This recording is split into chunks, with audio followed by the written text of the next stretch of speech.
नमस्कार साथियों, नमस्कार दोस्तों। आज की जो मेरी वीडियो है वो थोड़ी मार्मिक है, दुखद है, क्योंकि हम आए दिन सुन लेते हैं कहीं ना कहीं से तलाक का, डाइवोर्स का। कहीं ना कहीं रिश्ते उजड़ रहे हैं, परिवार उजड़ रहा है और समाज भी उजड़ रहा है। और प्रतिदिन आप भी सुन रहे होंगे, मैं तो हर दिन ऐसी खबर कहीं ना कहीं सुन ही लेता हूँ जो कि कहीं ना कहीं समाज के लिए और अपने युवाओं के लिए, देश के लिए ठीक नहीं है। मेरी ये जो वीडियो है इसमें मैं ये नहीं कहना चाहता कि 100% महिला पक्ष गलत है और मैं ये नहीं कहना चाहता कि 100% पुरुष पक्ष भी सही है। अगर कुछ भी बात हुई है, परिवार में कुछ भी कारण रहा है, अगर वो मामला कोर्ट तक पहुंच चुका है तो उस मामले में दोनों पक्ष की बैठकर ठीक तरीके से पैरवी की जानी चाहिए, सुनवाई की जानी चाहिए, ताकि एक पक्ष पर पूरा बोझ ना पड़े, एक पक्ष को दबाया ना जाए। क्योंकि हम प्रतिदिन ऐसी घटना सुन रहे हैं। अभी कुछ दिन पहले सुभाष अतुल का एक मामला हुआ था और देश के अंदर बहुत ज़्यादा हाईलाइट रहा और पूरे देश ने शायद वो वीडियो भी देखी होगी और वो मामला भी सुना होगा।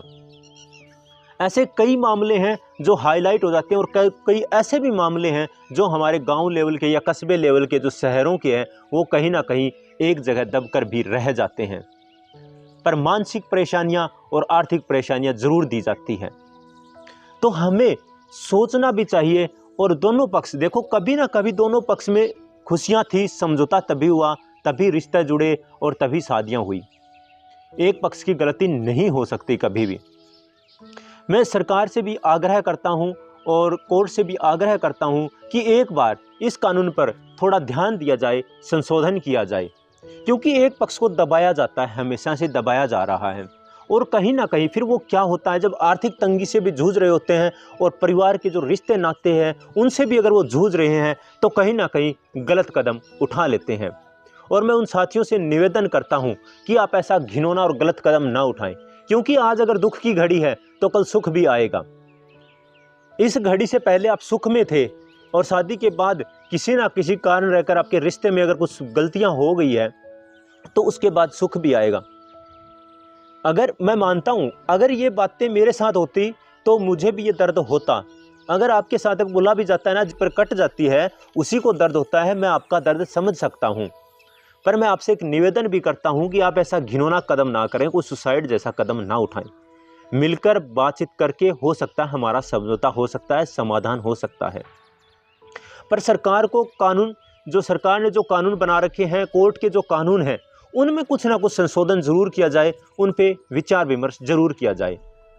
क्योंकि मैंने ऐसे भी परिवार देखे हैं जिन परिवारों की आर्थिक स्थिति पहले भी खराब है और उन पे दबाव दिया जाता है कि आप महीने का खर्च दीजिए।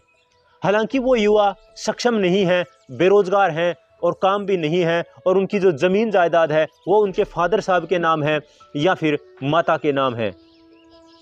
उनके पास कमाई का कोई साधन भी नहीं है। उसके बाद भी उनके ऊपर कानूनी तौर पर दबाव बनाया जाता है कि आप महीने का जो खर्च होता है वो खर्च दें। पर मैंने ऐसे भी युवा देखे हैं जो महीने का खर्च का भरपोषण नहीं कर पाते हैं। वो युवा एक रास्ता चुन लेते हैं, जेल। मैंने ऐसे भी युवा देखे हैं जिन्होंने महीने का खर्च ना देकर जेल का रास्ता चुना, आसान समझा है, क्योंकि मजबूरियां रही है उनकी, क्योंकि उनके पास आर्थिक तंगी है। क्योंकि आज हम देख रहे हैं बेरोजगारी भी बढ़ती जा रही है, और अगर परिवार में कुछ ना कुछ अनबन चल रही है तो स्वाभाविक सी बात है कि आप कोई काम भी कर रहे हैं, चाहे बिजनेस कर रहे हैं, आप उसमें तरक्की नहीं कर सकते। क्योंकि हमारा जो मानसिक लेवल है, मानसिक जो प्राताड़ना हमें बार बार दी जा रही है, जो आर्थिक स्थितियों से हमें भी गुजारा जा रहा है, तंगी की हालात में है, तो कहीं ना कहीं फिर गलत कदम हो जाते हैं और वो काम बिजनेस भी हम नहीं कर पाते हैं। और इससे क्या चाहते हैं युवा कि हम जेल चले जाएंगे। ऐसे भी युवा देखे हैं मैंने जो आर्थिक जो स्थिति होती है वो इतनी खराब हो चुकी है कि वो जेल जाते हैं। हमें दोनों पक्ष को सोचना चाहिए कि हमारा जब रिश्ता जुड़ा था, जब हमारी शादी हुई थी, हमारा नाता जुड़ा था, तब क्या हमने ऐसा सोचा था? कमियां तो उस समय भी थी, कमियां आज भी है।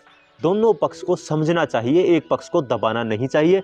मेरा कोर्ट से यही निवेदन है, सरकार से मेरा यही निवेदन है, सभी युवाओं से मेरा यही निवेदन है कि ये वीडियो ज़्यादा से ज़्यादा शेयर करें, ताकि मैं सरकार को भी टैग करूँगा और कोर्ट को भी टैग करूँगा कि आप इस मामले में थोड़ा सा सोचें, और इस पर विचार विमर्श जरूर करें कि आज का युवा है वो गलत कदम भी उठा रहा है, और परिवार में ऐसे नहीं है कि वो एक गांव या कस्बे लेवल में बड़े बड़े लोगों के बड़े बड़े जो अच्छे अच्छे पदों पर बैठे हैं, मैं उनका डाइवोर्स, उनका तलाक होते हुए भी देखा है। क्योंकि महज आजकल जो शादी होती है वो कम से कम 30 साल की उम्र में जाकर होती है। अगर उस परिवार में, उस रिश्ते में लड़ाई झगड़े हो गए तो कम से कम 10 से 15 साल भी लग जाते हैं, कई बार उम्र भी गुजर जाती है।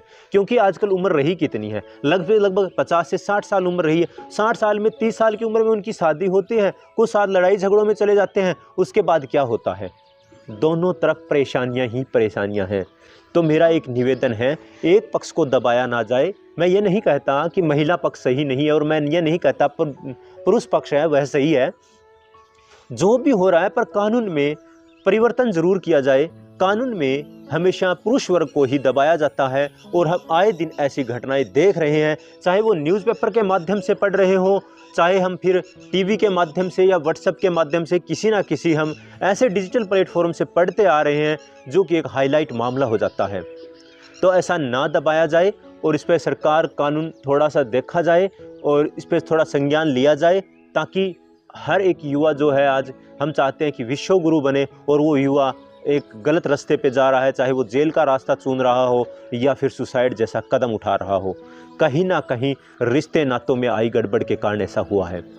दोनों पक्ष को समझना चाहिए, एक पक्ष को नहीं दबाना चाहिए, और समाज में मिलकर रहें, ताकि हम एकता का एक मिसाल दे सकें। और जो विदेश के लोग जो भारतवर्ष में आते हैं, वो इसलिए आते हैं क्योंकि यहाँ एक समाज है, यहाँ एक परिवार रहता है, और ऐसी ऐसी जो संस्कृतियाँ हमारे भारत की, वो देखने के लिए आते हैं, ताकि उनको भी एक गर्व महसूस हो। और आज हम किस तरफ जा रहे हैं, हमारा जो रास्ता, जो दिशा है, वो किस तरफ हो रही है। हमें वो उस चीज़ों को, उस संस्कृति को कायम रखना है, और अपने परिवार और समाज को भी जोड़े रखना है। तो मेरा यही निवेदन है कि आप अपने समाज, अपने परिवार, अपने रिश्तों को बचा कर रखें। और मेरा सरकार से, कानून से और बुद्धिजीवियों से यही आग्रह है कि इस कानून में संशोधन किया जाए और एक पक्ष को ना दबाया जाए। धन्यवाद।